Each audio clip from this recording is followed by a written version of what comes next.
અમદાવાદમાં બેફામ કાર ચાલકે 3 લોકોને ઉડાવ્યા. ઝઘડો જોવા ઉભા લોકોને કારે અડફેટે આવી લીધા. પૂર ઝડપથી કાર ચાલક આવ્યો અને રસ્તા પર જઈ રહેલા 3 રાહદારીઓને ખતરનાક ટક્કર મારીને ભાગી છૂટ્યો.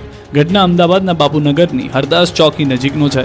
બાપુનગર વિસ્તારમાં મોડી રાત્રે જોરથી અવાજ આવી રહ્યો હતો અને કોઈ કાર ચાલક ઝઘડો કરી રહ્યો હોવાનું જાણ થતાં આસપાસના લોકો ત્યાં જોવા ગયા હતા. તે દરમિયાન એક કાર ચાલકે ફૂલ સ્પીડે કાર હંકારી હાજર લોકોને ઉડાવ્યા હતા. દાવો કરાઈ રહ્યો છે કે મિત્રો સાથે ઝઘડો કર્યા બાદ કાર ચાલક ત્યાંથી ભાગવા જતો હતો ત્યારે જ રસ્તા પરથી પસાર થઈ રહેલા 3 લોકોને અડફેટે લીધા. અકસ્માતમાં એક વ્યક્તિને ગંભીર ઈજા પહોંચી તો 2 લોકોને સામાન્ય ઈજા થઈ. ઈજાગ્રસ્તોને સિવિલ હોસ્પિટલ ખસેડવામાં આવ્યા. ટ્રાફિક પોલીસ દ્વારા તપાસ હાથ ધરવામાં આવી છે.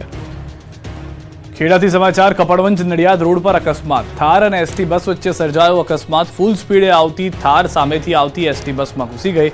અકસ્માત સર્જાતા એસટી બસ ચાલકે સ્ટીયરિંગ પરથી કાબુ ગુમાવ્યો. કાબુ ગુમાવતા એસટી બસ ભટકાઈ વૃક્ષ સાથે ટકરાઈ. થાર ચાલકનું ઘટના સ્થળે જ મોત થયું. એસટી બસના સવાર મુસાફરોને પહોંચી નાની મોટી ઈજાઓ.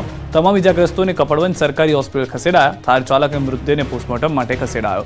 આતરસુંબા પોલીસ પહોંચી ઘટના સ્થળે.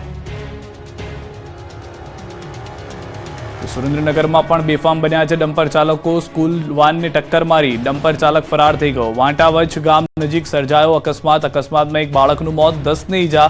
બાળકોને સારવાર માટે હોસ્પિટલ ખસેડાયા.